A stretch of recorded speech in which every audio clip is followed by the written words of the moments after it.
I got water. What? Water is bitter. What's going on, all you Facebook Live and YouTube fishing freaks? Boy, do we ever have a dandy of a show for you this evening. If you guys missed when I had Ronnie Moore from Bass Masters on my show, man, it's probably been a better part of 3 years ago I had him on. A lot of stuff has changed with B.A.S.S. A lot of stuff has changed with myself and JR and everything else in the last few years. I am in a totally different house than when I was interview him before. So in just a second, right after this short intro, we're going to get after it. If you guys have any questions, drop them below, and we'll do our best to lie to you. Gotta get your arms way up Let's in get a it gap going. and set the hook on smallmouth bass, and then you'll understand. Gotta get your hands on a Shimano reel and a G-Loomis round. I bet you like what you feel. Step on the deck, give it a whirl. Hello, welcome to my world. What's going on? Sorry, guys, I'm sharing out this stuff on the old social medias. Speaking of which, social media is kind of a weird place anymore. I can do @followers and hit all 13 people that follow me. Yeah, man. Brandon Buckner in the house. But anyway, without further ado, I'll bring in a good buddy of mine that I met several years ago. First off, I'm going to tell you about how I met Ronnie Moore. I sent him a cold message on Facebook. It's like, hey, dude, I know you don't know me, but I talk fishing and act like I know what I'm talking about. And I'd like to find somebody on my show that actually knows what they're talking about. And he came on and we talked for a better part of almost 2 hours before I realized that we were on there for 2 hours. That's still out there on YouTube. If you'd like to go check that out, I wish you would. But without further ado, let's bring the man, the myth, the legend, Mr. Ronnie Moore from Bassmaster Live to the stage. What's up, buddy?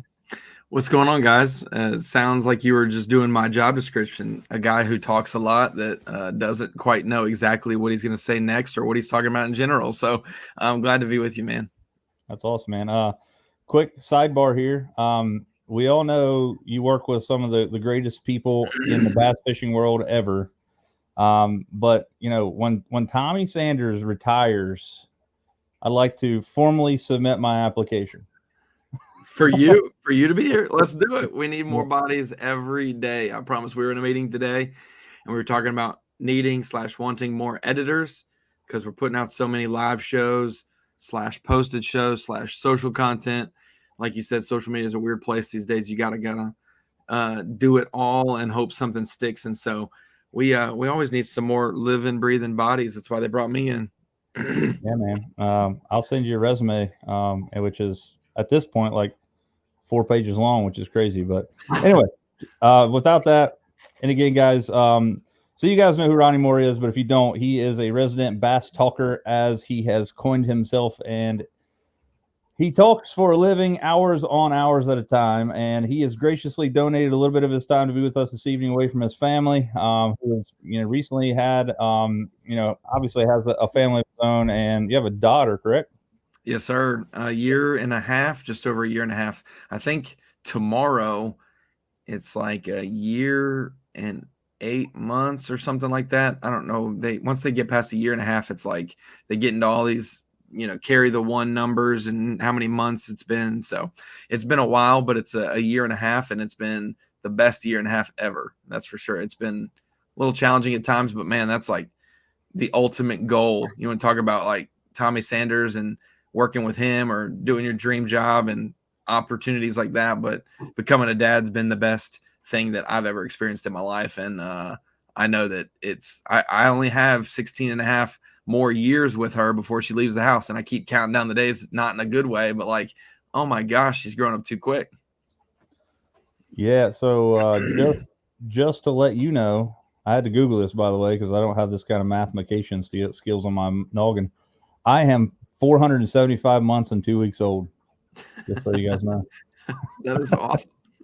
I just hit the big 360 months just a few months ago, so at least I know there. Like when I turn 60, I know it's 720 months, but 30 is 360, so I'm good. Yeah, so I'll be 40 in March, which it's It's big. You're almost Tommy's age. So what are you talking about replacing Tommy? Tommy's still like 40, I think. Oh, I'm just kidding.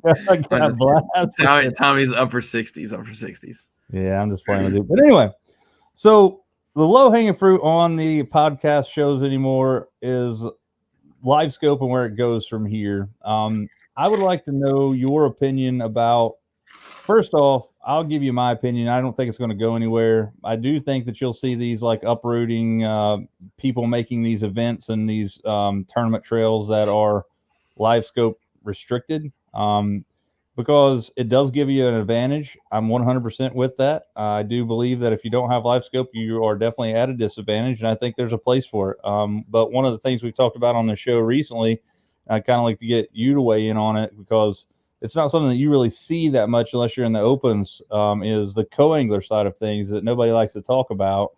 Because if you're on the front of the boat as a pro live scoping, sure, you paid for that equipment, you've paid your entry fees and stuff, and then you go out there and somebody like myself that fishes a co-angler, you have those guys standing on a school of fish all day, and you can't, unless you want to be a punk and cast right past their ear, you're not casting on those fish. So what's your thoughts on live scope, where it stands now and where you see it going? Well, like you said, I think that it's 100%. It is an advantage. Someone who has it versus someone who doesn't have it. But at the same time, it can be a disadvantage if you have it because you're distracted. You spend time on fish that maybe aren't going to bite. And it's the same way when you're looking at a bedfish, which at the end of my college career, that was one of my really good strengths. Like my eyes aren't like Drew Benton's or Drew Cook's, but like I can tell the spot within the spot on a bed on where a fish is gonna turn, or I can, hey, this one, you know what? At this is the last trick I got to make it bite. It's the same thing with people fishing for those suspended fish or those hard to get to bite fish that are off the bank. With live scope, you will start to learn and know the way that fish is behaving, not able to catch it. Or when I put my trolling motor down and I pan over here, those fish are already swimming away. I can't get within 60 feet because they're always going to stay 60 to 80 feet away. Just like everyone who tries to tackle Derrick Henry or something, like they're always a stiff arm. They're not getting closer than an arm's length. So these fish will start to adapt to it, just like they did to big bladed spinner baits. And we had to go to a bladed jig. We had to go to a swim jig to trick those fish. Now they're so conducive, or, they're so used to certain vibrations that now we can go back to some of the things that they're now getting caught off guard with. So I think that there's ebbs and flows. It has taken over the sport to dramatic. And I think that more so than baits, tech always will take over the sport quickly and dramatically. It did it. I remember at Mille Lacs when we had the AOI championship there. And I remember when the Ultrex came out and Brandon Polinick, Matt Herron were on what we called a rock vein that looked like a dinosaur spine leading down to a tail. And when it was blowing at Mille Lacs, they were spot locked and able to catch fish after fish after fish off this rock vein. And others who didn't have that, maybe at the time it was Motor Guide, maybe I don't even think there was actually a Garmin like Force at that point, or a Lowrance trolling motor. So at that point, you were either a Fortrex or you just got an Ultrex, or you were a Motor Guide or another brand like that.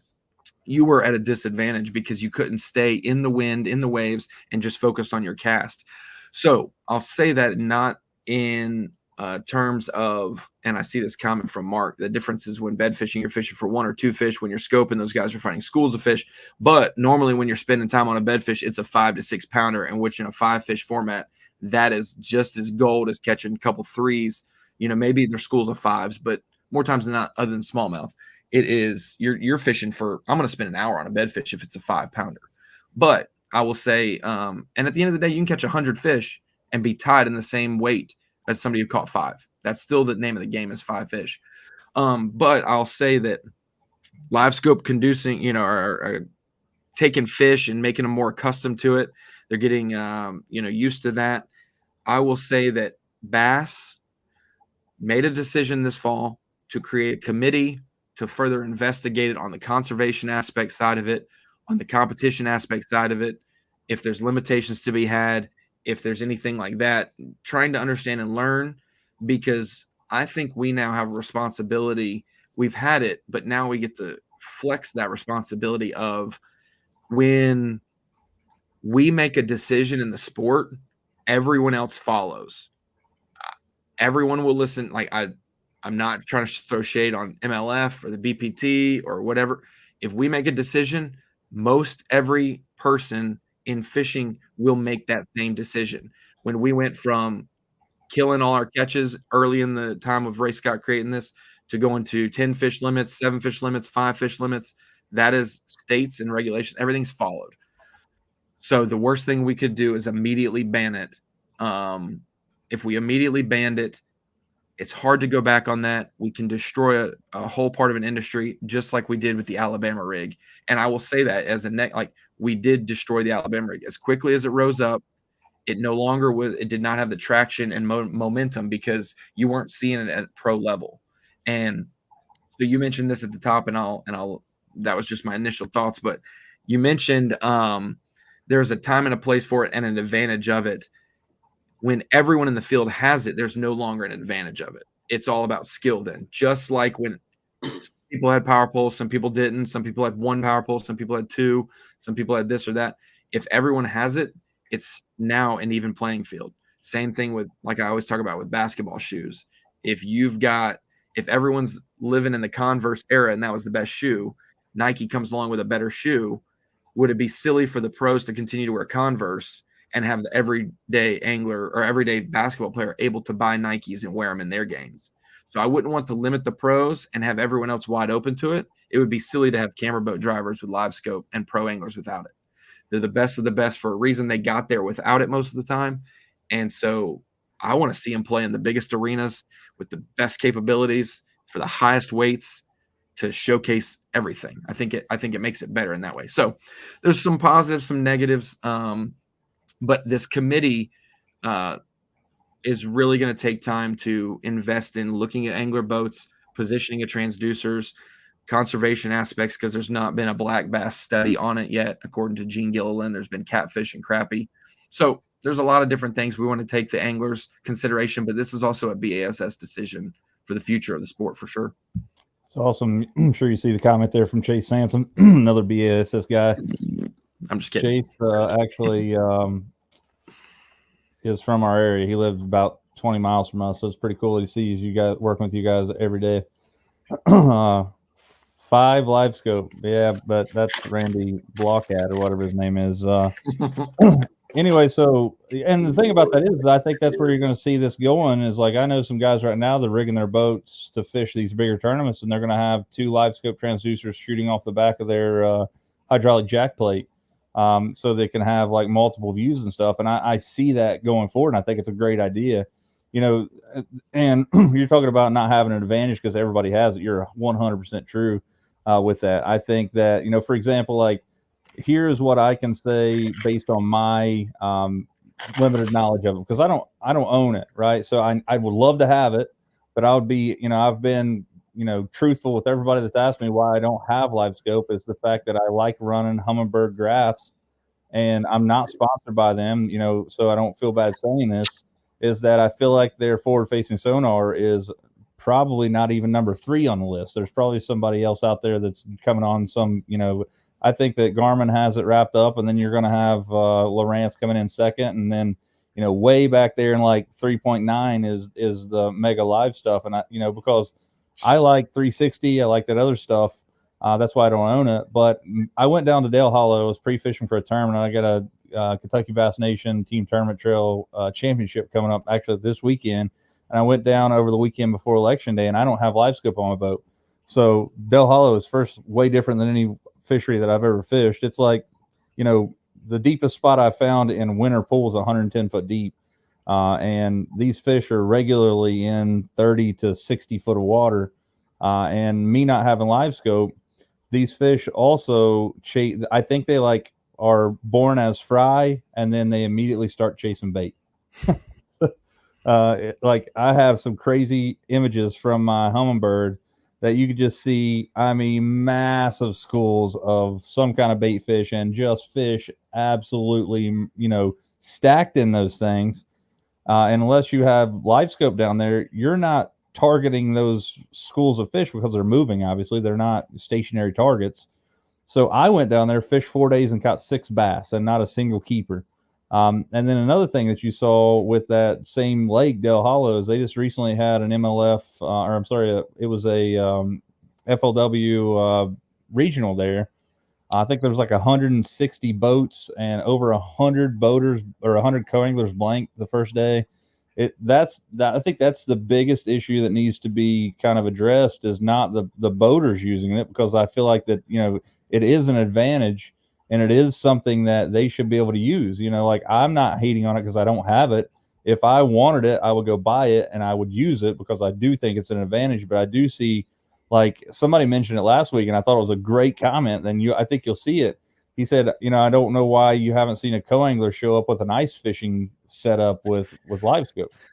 Yeah, and I hate that might be regulation, like when it comes to like making rules so that they don't do that, because that's only going to probably impede when you're not worried about your co-angler bringing 7 rods and 100 pounds of tackle. You're worried about him bringing 2 rods and a live scope off the back and a battery to go with it or whatever. And so I think that, we've talked about this, and I don't think that the Opens will ever adopt something like this, just because we're qualifying for the Elite Series. That's the goal. That's the, and co-anglers, I'm not trying to, Debbie down them, but they play a role, but it's a different role. The series isn't created for them. There's a spot in the series for them. That's kind of a different. So like for the Opens, but like with the WAN Bass or the WAN Bass US Open out west, all those events are team events, but your partner changes every day. It is a dual weight event. So I'm the boater, and Tyler, you're my co-angler on day 1. And if you catch 5 fish and I catch 5 fish and it's 36 pounds, we both have 36 pounds, or the co-angler does, I mean. And then so it's like the co-angler's not worried about if their boater is catching big ones or not, because they're benefiting from it too. You can't necessarily do that on the Opens level, because if that's the case, we can't send out pros without a co-angler in the boat, which means now we're going pro on pro draw. We have to make sure we have full fields. There's all kinds of different things. But yeah, I think that's thinking about the co-anglers in mind. That's the best formula, is having it where it's no longer a competition between the boater and the co-angler in the same boat, which it's never been. But now you're competing over the water that your boat is in instead of competing on the leaderboard. So that's a different look at it. And as Mark's comment there says, you may have touched on this, but why doesn't Bass allow the A-rig or the double fluke? They want to maximize anglers' weight. I think more of that is hook regulations. When does the double fluke become the triple or quadruple fluke? One hook on a lure, other than like crankbaits and topwaters, which have multiple hooks standard to it, adding multiple baits, multiple wires, multiple hooks on those things, it comes state to state. It's hard to regulate. Just like, and I'll say this, just like a no live scope tournament is hard to regulate, or just like you can only have 4 transducers, that's hard to regulate. So that's why we're trying to be keen on the decisions we make. Plus, they may have a bunch of screens and graphs, but soon Tyler will probably see the 3-in-1 transducers, not only in the down, side, and sonar, but there'll be live scopes transducers that have a perspective and a regular, most likely, to where you have 1 on the shaft. I think also we have to consider conservation, competition, but also industry. I don't think we need to have 3. I think the only reason why we would limit it is so that fans and spectators and competitors coming up through the ranks don't feel that they have to have 4 graphs up front, 3 transducers. If you limit the number of transducers or combine them into 1, it's now somewhat more affordable. Probably if you do 3-in-1, that 1 transducer is going to be more expensive, but you only have to do this. You don't have to buy this graph, this Ethernet adapter, this transducer, that it's going to be a lot more consumer friendly in terms of what you need to feel like you're getting off on the right foot and not behind the 8 ball. Now, if I was you at Dale Hollow, I would have just cranked my daylights out with a rock crawler and not worried about suspended fish. But I know that they're out there now, and I know that that's where it's going to be won at times. Yeah. And so it's hard to not be distracted by it. But yeah, and that's the thing. It's really weird for me, like, because I know I've been in boats that have live scope and these forward facing sonars. And I know that it's definitely an advantage, and I know that I could potentially catch more fish. But I think you also hit on it there earlier, is that it would be, I'm a technology guy. Obviously, everybody knows I'm a technology teacher at a high school, so you got to understand that that's where my brain goes to. Like, technology is like the all, it's the all being, in my opinion. So that's where I get into it. But it would be really easy for me to get spun out in a tournament if I pull up on a school of fish that are like 100 deep and I can't catch them. And who knows, man, it might be a big it might be big skipjack herring or something. I'm trying to catch them thinking they're bass. So it's really tough. But that's the way it is. And I think I'm kind of in the same boat that you are in, thinking that, I don't think it's going to go anywhere. I think it probably will be regulated eventually. But I'm really cool. I really thought it was really nice that you guys have created a committee to at least look into it. That's doing something, I think.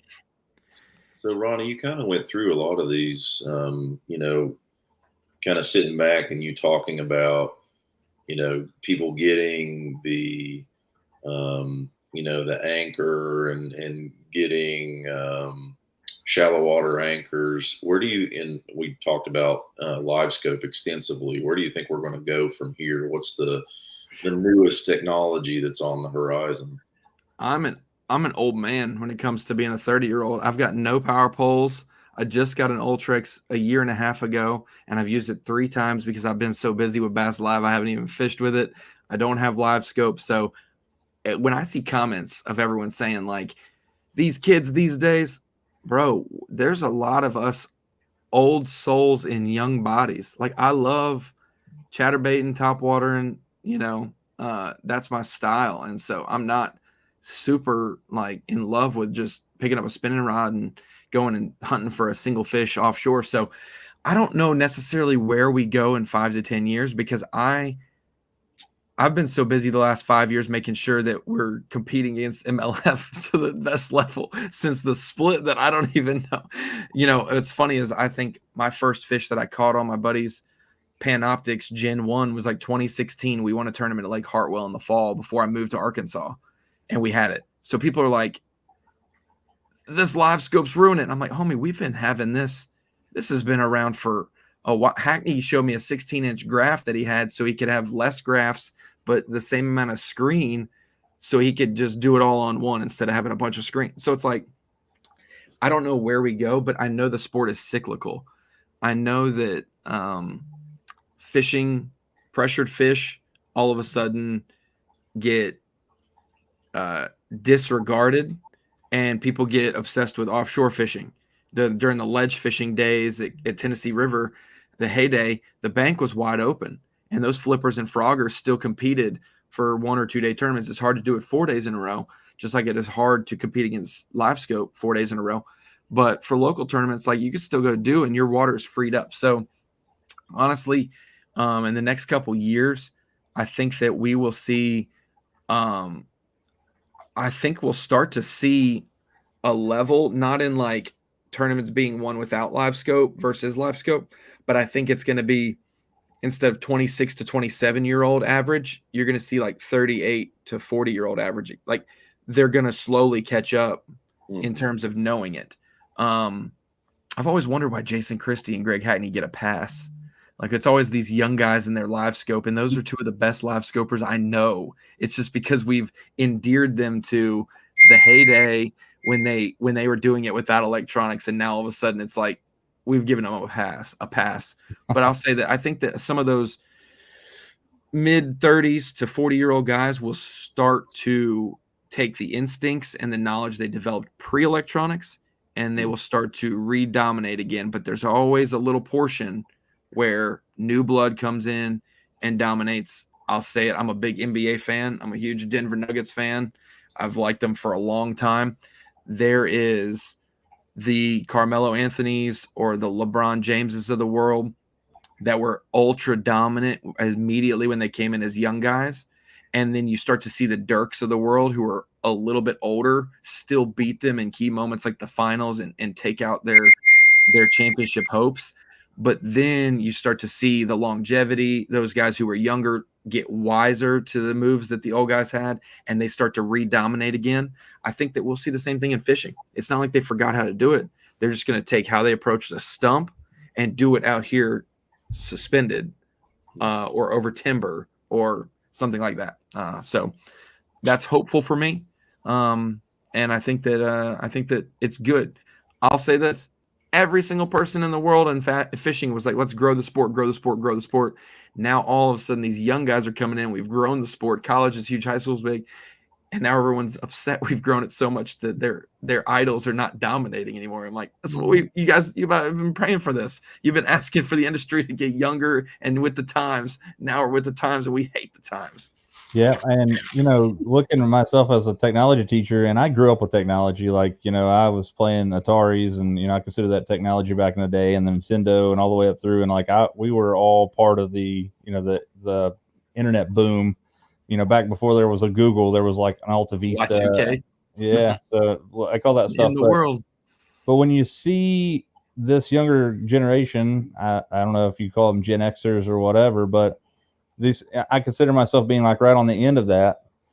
I think that probably has to do with a lot about them coming onto the scene and just absolutely knowing how to smash fish with that technology, is because they've been around technology all their life. Whereas that 35 to or 40 to 55, 60-year-old angler, didn't grow up with that. They were playing, rummy with their parents at the front, on the table. I played rummy as well, and I'm young. Don't worry.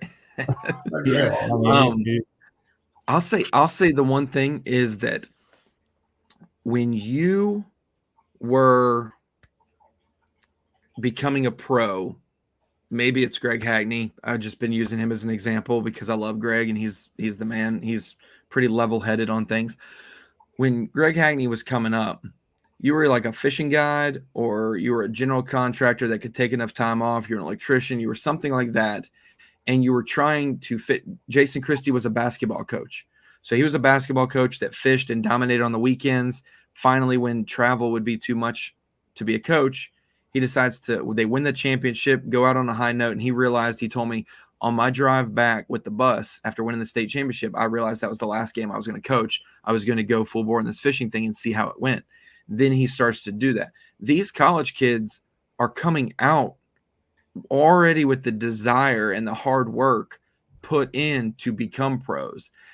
I would almost say that professional fisherman was a dream job. It wasn't necessarily an attainable career. And now college anglers come out desiring to be that and figuring out a way to make it happen. So we see them, they haven't had live scope more than these old guys. If anything, the old guys have been more established financially to afford more technology than the young guys, but the young guys have given it a shot. So we used to think this guy's a great jig flipper, and it's because he's so stubborn that when everyone puts it down, he's going to continue to flip. Or Dean Rojas is such a frogger. When everyone's given up on it, he continues to frog, and he'll catch them when they don't. And we praised the stubbornness of it, and that's what creates those one-trick ponies who are absolutely the best jig fishermen, the best crankers, the best topwater guys, all those things.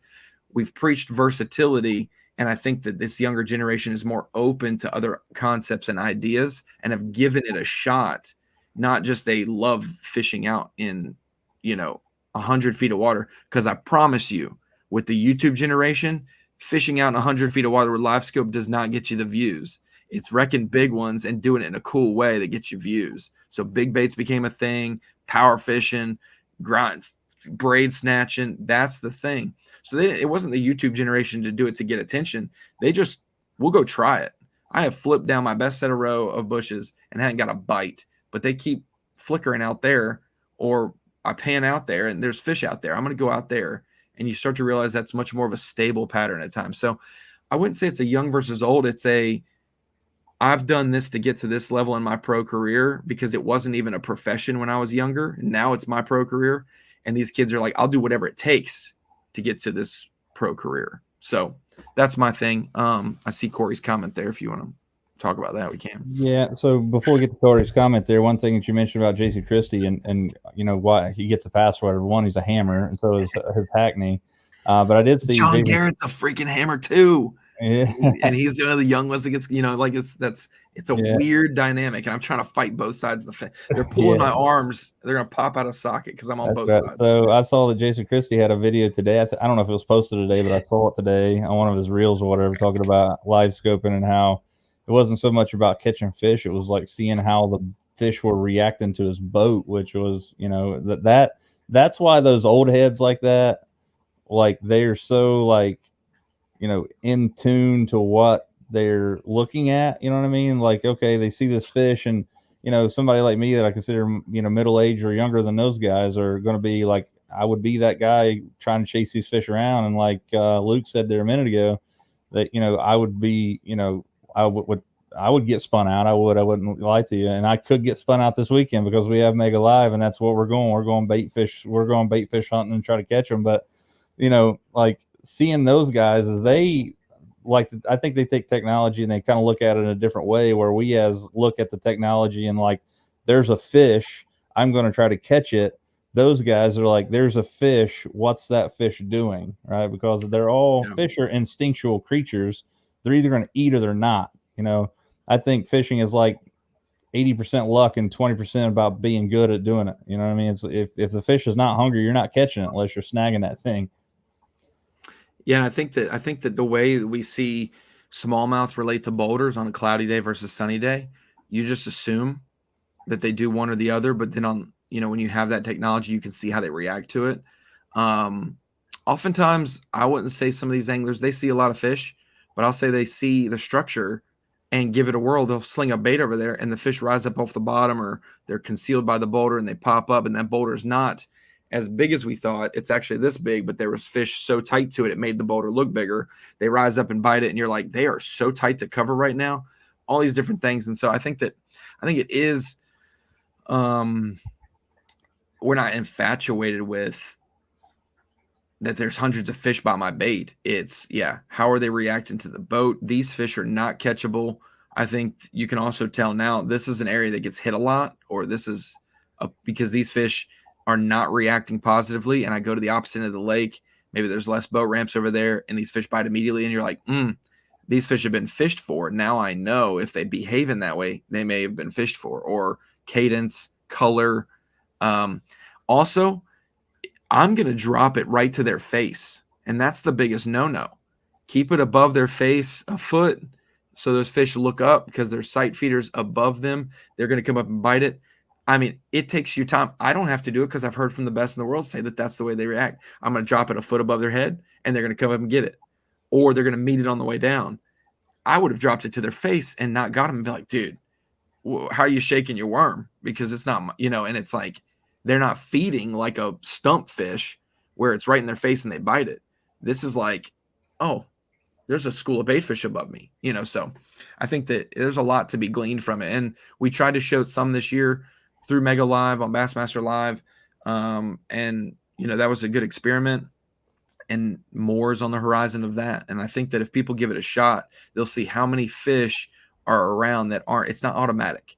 It's not automatic at all. Or how selective you can be. You're not just catching 250 fish. I'm picking the right 7 to catch because I've got to catch these tomorrow, All right. Yeah, that makes sense. So back to Corey's question here.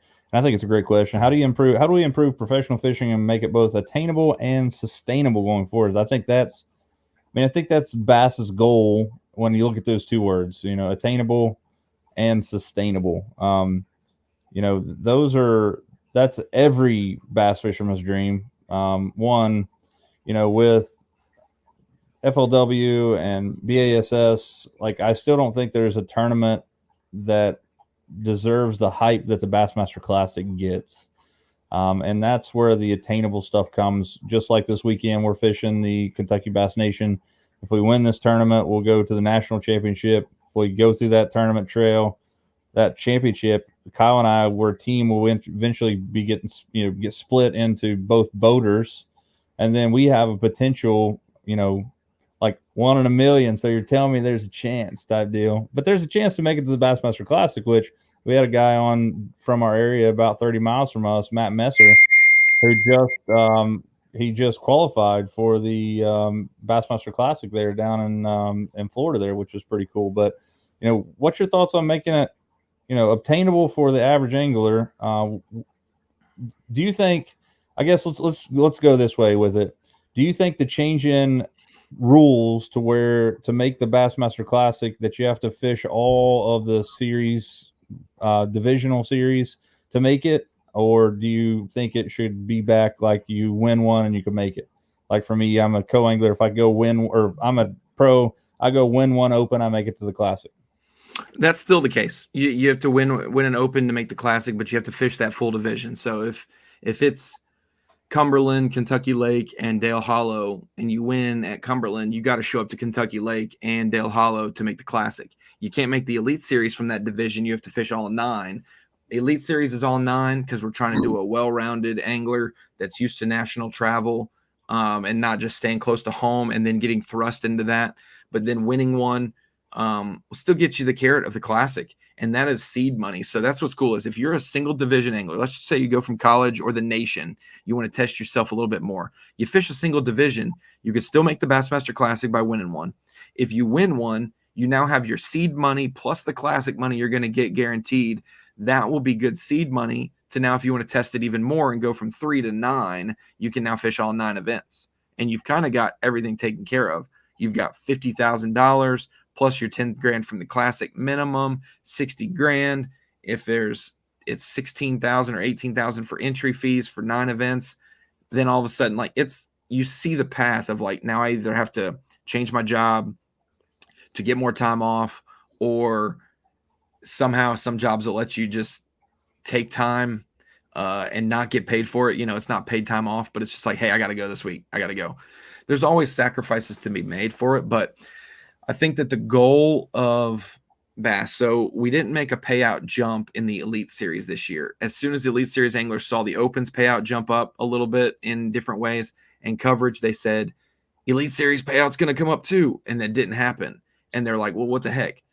We have been, not by choice, but neglecting the Opens payout for the longest time to try to keep the Elite Series prosperous. We have now seen the draw of the Opens and know that we have to take care of this group of anglers trying to make it and make it sustainable as well, sustainable for them and for us to fish the Opens, because not everyone's going to make it their first year trying. There's only 9 spots available. So we've increased coverage on FS1. Every single Open next year is going to be on Bassmaster Live. The final day on TV, that's huge for their platforms, especially for whoever wins those, to propel them maybe into the Elite Series at the end of the season or into the Classic guaranteed. So we gave coverage.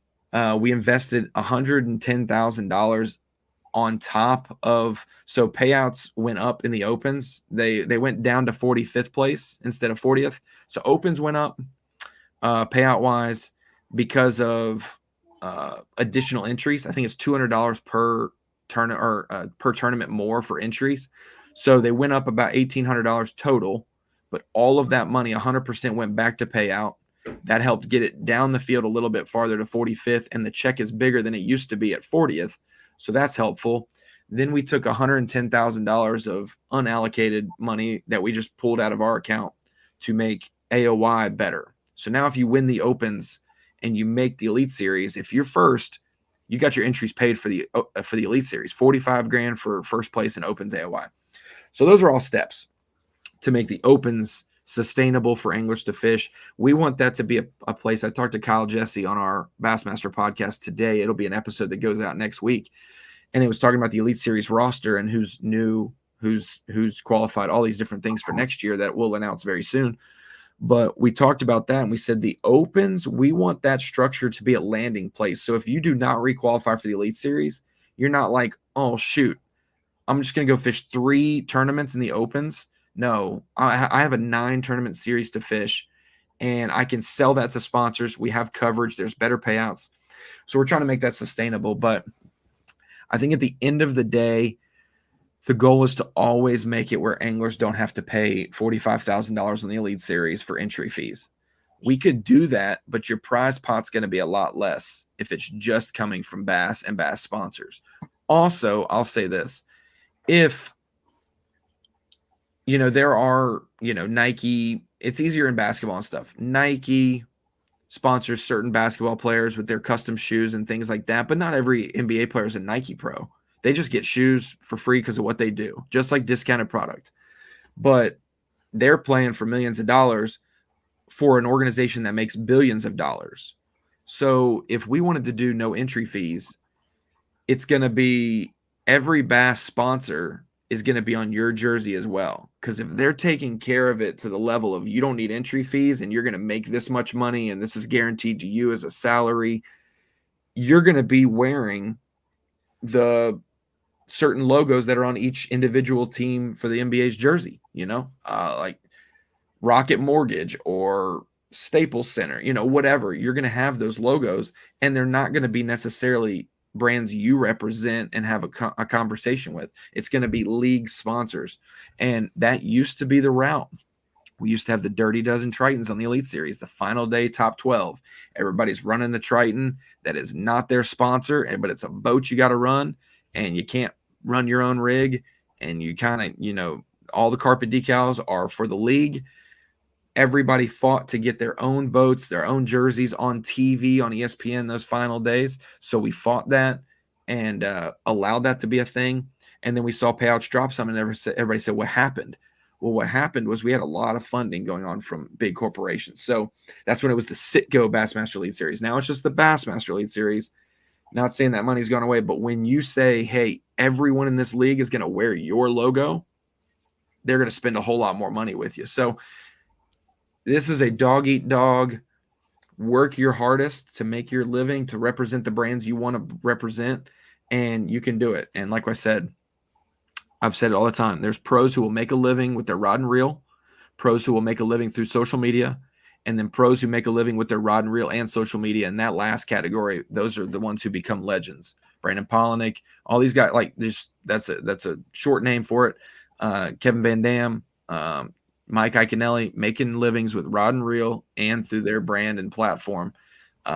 It's hard to get to that level, but everyone in the sport wants to be to Brandon Polinick's level, but not everyone in the sport's going to be LeBron James. Like there's tiers, even in a pro sport. So not everyone's going to have people knocking on your door like Tom Brady. Sometimes you got to be the left tackle that's just happy they're playing in the NFL. And I hate to say it that way, but that obtainable, not everyone is, and I'm trying to say this so kindly, not everyone is supposed to be a Bassmaster Elite Series pro. And I hate to say that. That's a dream wrecker. I'm 6'2".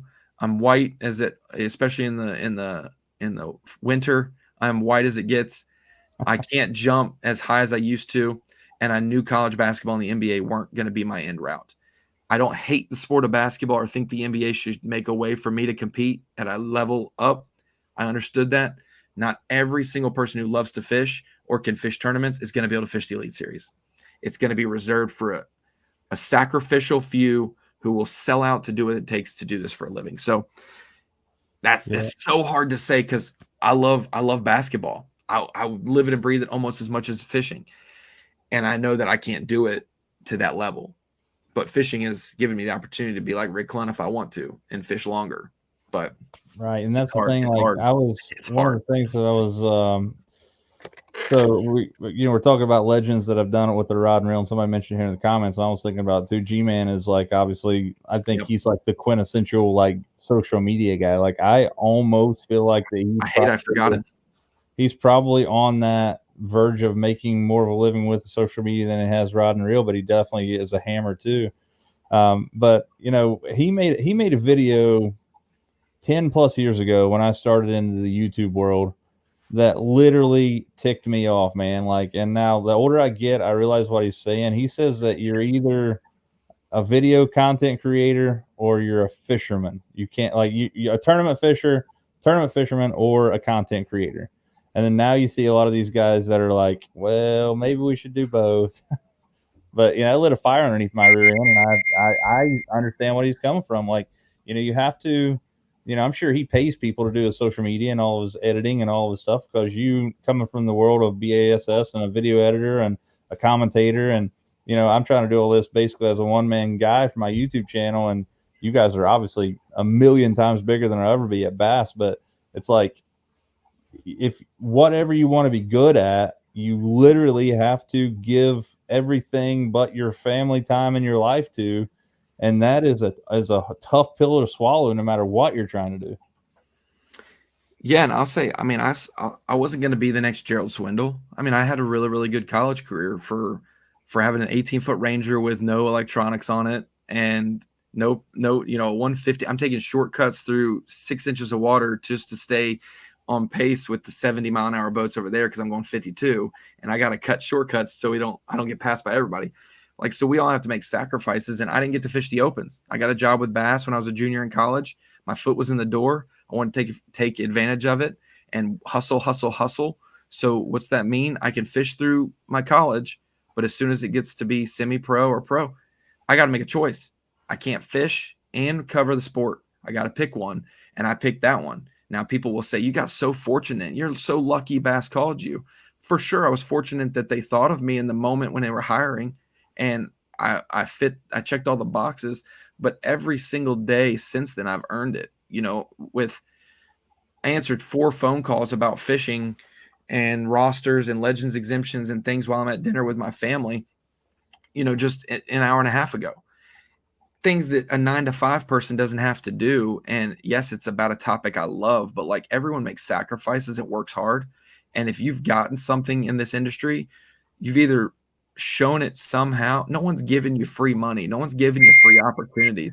You got to bust it and earn it. And Chase knows it in the comments. Chase working with Bass the last year or so, he had to get noticed in a certain way. You had to be different. I used to make GoPro videos and blog during college events when no one blogged or made GoPro videos. And I did it just to get noticed, and boom, I get an opportunity. So when people were sleeping or going to the bars in college and I was sleeping early so I could go to the lake, that was all the luck that people see. So it's the same thing when people are like, oh, the Opens changed format.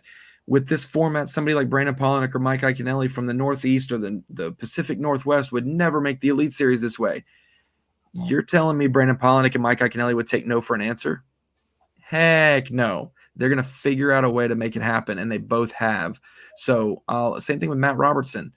Just like you said, a 1 in a million shot. He made the Bassmaster Classic through the team championship when he did the deal in Florida.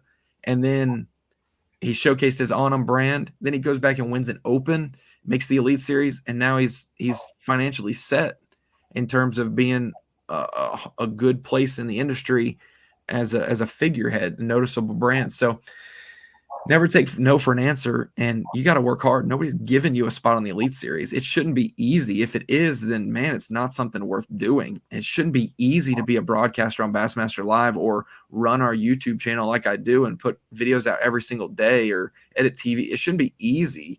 I shouldn't be able to do 8 to noon and spend the rest of the time with my family and only work 3 days a week. Like, I worked 37 straight days leading up to the birth of my child. Like, it was a crazy period of 2 elites. We got to cover this event. We got the classic next week. My baby's born. And because of all that hard work, they're like, hey, you don't have to come in for Santee Cooper Live. Take care of your family. She's a couple days old. It's just, you're given grace when you put in the work. So when I see guys grinding in the Opens or grinding at the nation level or in PFL or whatever it is, I see you. And when you get to the stage, I'm not going to undersell your story and your journey because I know what it's taken to get there. I think Mark has a pretty good comment here about the NPFL. What do you think of that as kind of an up and coming league? Which, I mean, I think the expansion of these leagues is pretty good, honestly. I mean, it creates more competition, and more competition gives more people the spotlight. So in that aspect, I know everybody wants to focus on the negative, but that's definitely a positive aspect of it. Yeah, and I think that they've done a decent job. I think every year they have one event that conflicts with something. I think that if you want to be a league that survives, and I'm not saying you have to bow down to this because I'm wearing the B.A.S.S brand or something, but just being completely honest, we have seen another pro league with high-level, noticeable branded anglers compete head-to-head schedule-wise with the Classic or with elite events, and it's not been to their benefit. So I think the key to leagues like the NPFL is if you do not schedule on top of an Elite Series event, you allow guys like Patrick Walters and John Cox to fish both of your both series if they want to, knowing that there is a hierarchy you can have a heck of a good product, but know that they're different things. They have a different thing. They've got a 3-day tournament. The full field fishes all 3 days.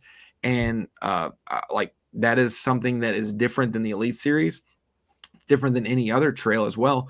So I think that if they don't schedule on top of the Elite Series of the Classic, when they get those open weeks, and not that they should wait till our schedule comes out, but if you can, do it, because it'll be to your benefit. You'll have all of the eyes of fishing watching you on that week, instead of just having, oh, we got an elite event on the same day. We're not going to get as much views, and it's going to hurt our sponsor numbers at the end of the year.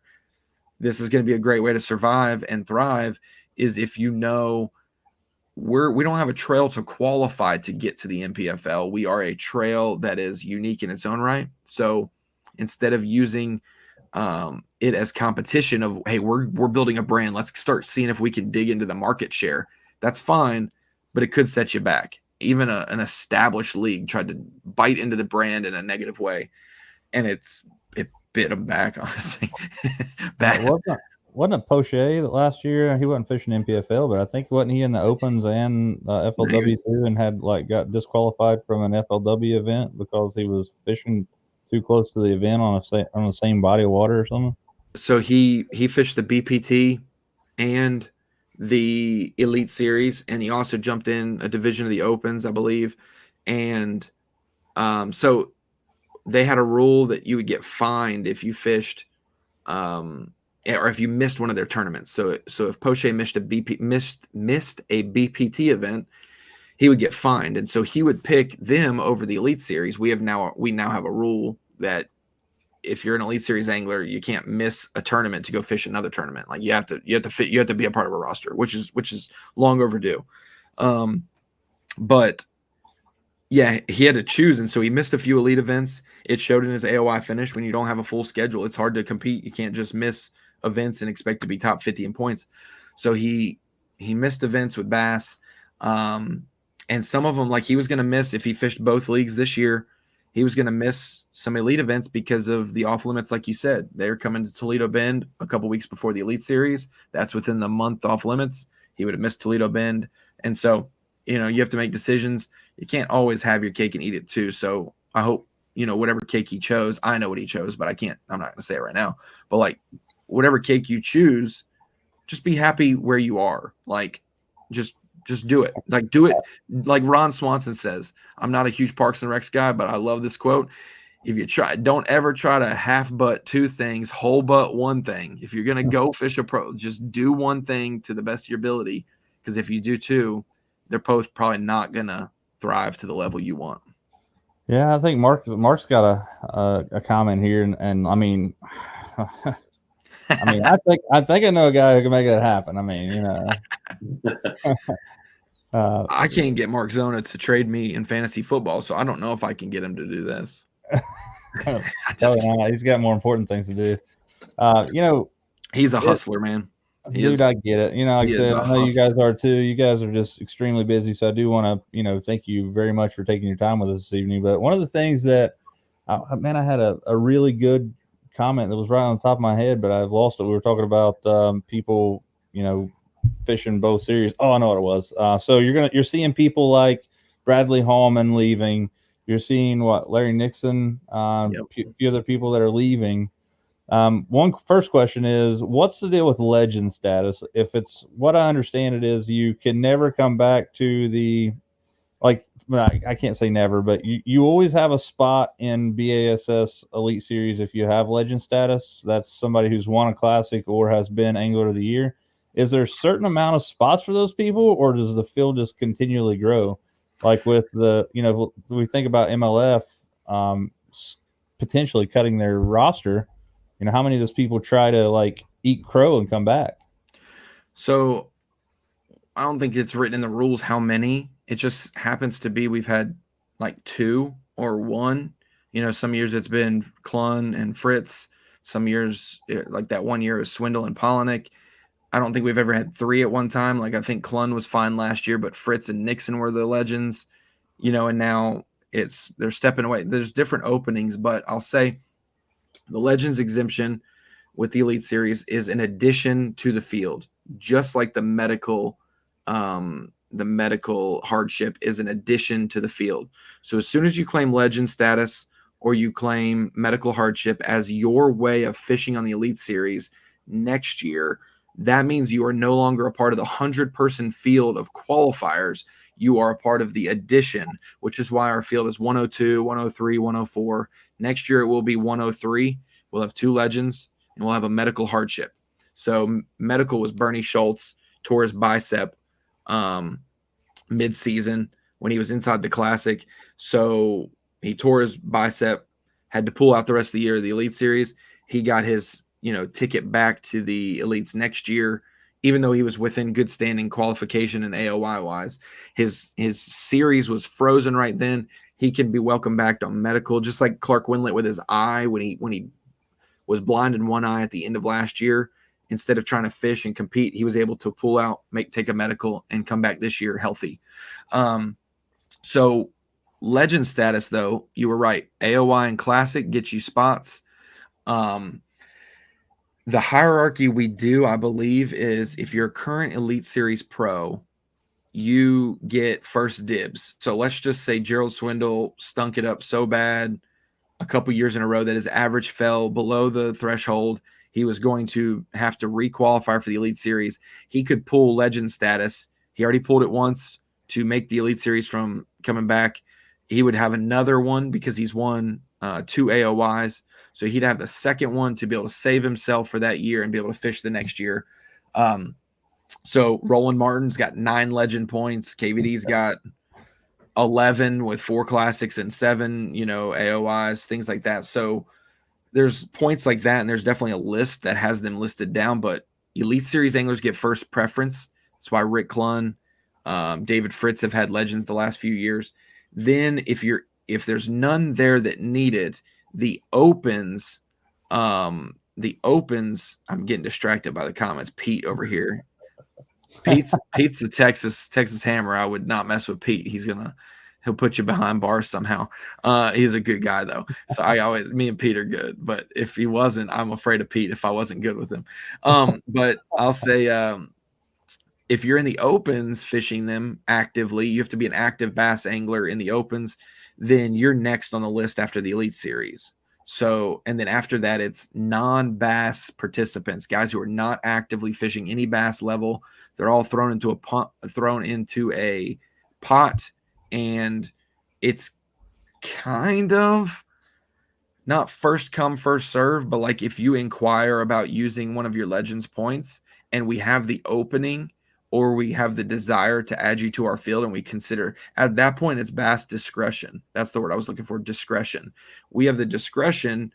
If you asked first, we could put you in if we no qualms. If there's 4 people who ask, we maybe get choice of who the 4 are, who out of the 4. So I'm not quite sure of that. I'm not in those meetings. I just have kind of like, they pull the blinds down. I can kind of peek in the meeting, but I don't hear what's in the meeting. So I don't know the process there, but I do know there is a hierarchy. Elite Series pros, next level if you're a bass participant, and then non-bass participant, but and you inquire about using it. So that's the way it is. And yeah, there's so Nixon was going to be a legend this year and is not because he retired. And so he still could come back in 2 years and pull. He still has 2 legends. He won a classic and 2 AOYs. He used one of them to fish this year. He could come back in 3 years and say, I got bionic hips and knees. Put me in, coach. It could be like that if there's a spot. So I guess that was one thing that I was kind of misunderstanding. I'm glad you cleared that up. I thought once they were in, they're in. That legend status gave Not them forever. No. Yeah, so that makes sense. So Clunn's in forever because he can't he'll be 97 before he's done. He's got 248 legend points. He's got a couple of them for sure. And then I'll say that Clunn's been on that line. So you have to think he hasn't been using a legends exemption all of these past few years because when the split happened, some guys were guaranteed 3 years so that we could have a stable roster. So you have to think the 2019, 2020, 2021 season, he didn't have to use them. And then there was a COVID year where people were worried about like if they missed an event, would they be out of the Elite Series? So we didn't cut anybody that one year. And then you like use him this year, or his average was good enough to keep him in without using one. So now he's finally using one this season. He might have 4 more, but I just think I love Clun, but I think this should be his last year. 50th year, 500th B.A.S.S event. He'll cross both those thresholds. I'm an OCD clean number guy. Like 50 years would be awesome. Yeah, I mean, I agree. He's absolute hammer, man. You can't take it away from Rick Clun. He's amazing. So you talked about the opens and stuff a little bit. We kind of segue into this. Guys, we're on about an hour mark here. We'll give it about another 10 minutes here to talk fishing. I'd love to sit here and talk to Ronnie all night. Amazing guy. But, you know, he's got a life and he's got a family, so we want to keep him here all night. If you have some questions for Ronnie, drop them in the comments. We'll kind of tackle those and we'll hop off here. But so the B.A.S.S has obviously announced the 3-division thing this year, where one of them, man, is like not really my backyard, but in Lake St. Clair, which I travel to all the time. Like I'm 5 hours from Lake St. Clair. I took JR up there a couple times this year, or one time this year. I think I traveled there 5 times. I had the most epic fishing adventure. Myself and my best friend Kyle went there for 3.5 days. Caught 270 smallmouth. 40 of them over 4 pounds, 7 of them over 5 pounds, a 515 being the biggest one we caught. But like, it's really threw a wrench in my game. I was thinking about fishing the Toyota Series as a co-angler because they finally, as a high school teacher, you're talking about earlier in the show, people just taking no pay days or whatever, where they're like, look, I'm going, I don't care to get paid or whatever. It's it's not vacation or whatever. But there's finally a substitute teacher. Let's go. That's right. So, one thing about it is I love what I do, but they have a hard time letting me off in the wintertime when I'm teaching because they give me 3 months off in the summer, right? And I can't really look at it's like looking the gift horse in the mouth. But now this Toyota Series is actually come around to where I can fish it because the schedule meets up with what I can do, which is something I'm looking at. But that other division there that fishes what is it, the Mississippi River, Leech, Mississippi River. Yep. Leech Lake is a lake that you guys have never had an event on before, right? Nope. And it's going to be packed because that Midwest area of the country is so hungry, and they've had so many new pros come in the last 6 or 7 years that have had success, like Austin Felix, Seth Fighter, Jason Curett, Pat Schlapper, Caleb Kufall, Josh Douglas. Like, you can have so many, Bob Downey, so many anglers from that region. That division is going to be packed. I'll argue that Eufaula, Oklahoma, Lake Ouachita, and Logan Martin, those 3 combined are closer to you than St. Clair, Leech, and Mississippi River, because Leech and Mississippi River got to be another hop, skip, and jump after St. Clair. If St. Clair is only 5 hours away, we have to do the math on that. You might have to come to Oklahoma and Arkansas and Alabama rather than Michigan, Wisconsin, and Minnesota. Well, so St. Clair is 5 hours almost directly north of me. So it's kind of like we're not going left or right. So it's 5 hours north. But Wisconsin, obviously, the Cheeseheads are the next state over. So, it would. So Leech Lake is like one of the biggest lakes in that area, right? Yeah, for the 10,000 lakes, 20,000 lakes. A lot of things up there are regulation based. I think we've tried a couple times to have leech, but DNR, conservation, the invasive species washes and checks up there in Minnesota. Like, I got my boat checked and washed at Mille Lacs, frequently when I've gone up there. So a lot of those lakes are like, there's not grass in this lake, but 2 miles down the road, there's 3 other lakes and they all have grass. So you better not take your grass from one lake to another. So it's hard to have a 200 boat tournament with pros and cos when it comes to like safe havens. And so I'm super excited about Leech, St. Clair, and La Crosse for that division. Absolutely awesome. The whole opens in general. If you want to talk about division to division, Okeechobee, Santee Cooper, that's February and March, and then Hartwell in October. That's friggin' 3 awesome, great places.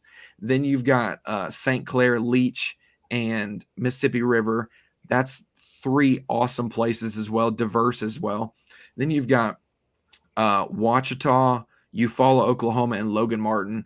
Ouachita hasn't had a B.A.S.S event there since 2002, I think. or 05 or 02, but it's been like since I was not driving a vehicle, basically. So that's a long time ago.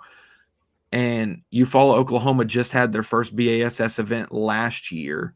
And then Logan Martin's only had just a few events. The most recent open was 2018. So relatively, we've got 6 of the 9 events or 7 of the 9 events that aren't frequented by opens or Elite Series level competition. So it's going to be a great one. And it's also diverse times of the year. You're going to have to earn it if you're an Elite Series pro for sure, or an Opens pro trying to make the Elite Series. And I think that we're going to have a good representation from different corners of the map for sure.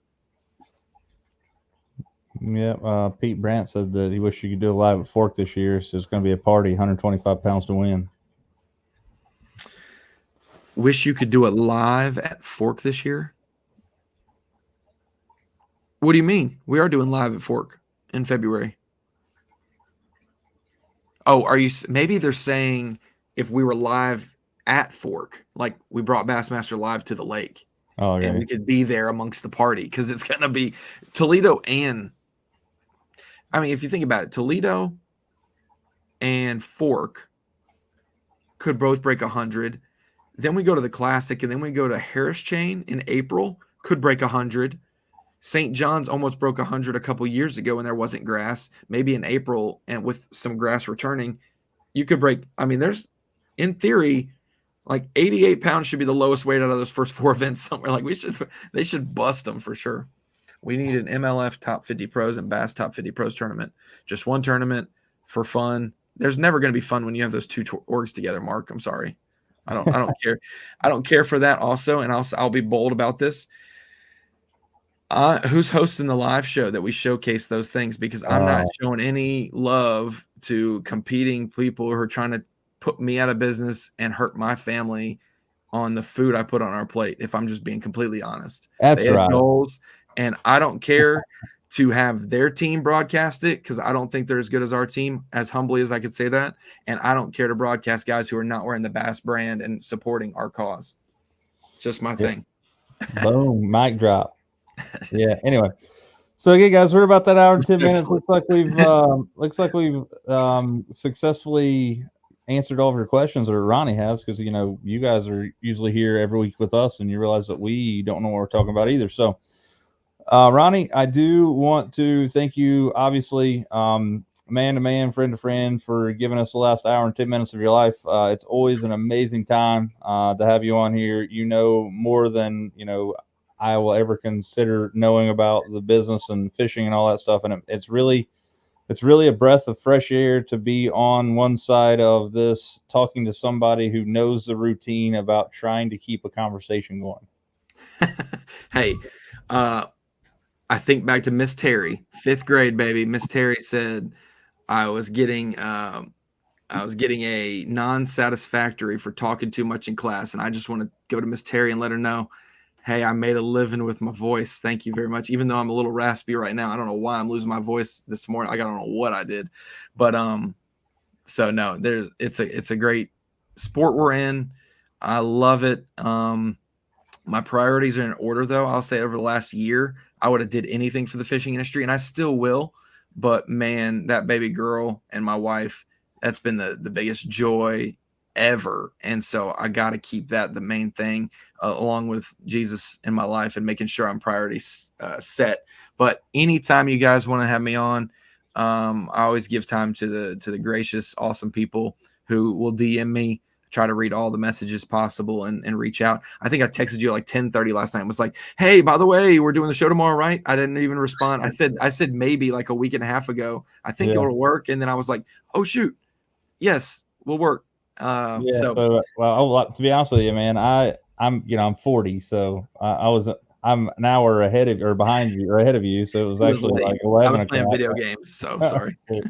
Yeah, so it's one of those deals where I saw it this morning, and I knowing you that were a family man, and first off, I made a comment to one of my students the other day. Is like, I got a brand new iPhone 15 Pro Max the other day, and the very first thing that I did when I took this thing out of the box was put it on silent, and this thing will remain on silent for the rest of its entirety life on this earth that I own it.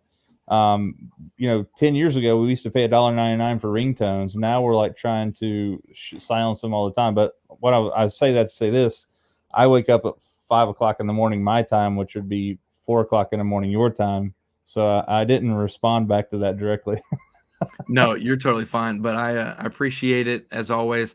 And to the people commenting, absolutely love you. I see all your comments on YouTube on the Bassmaster.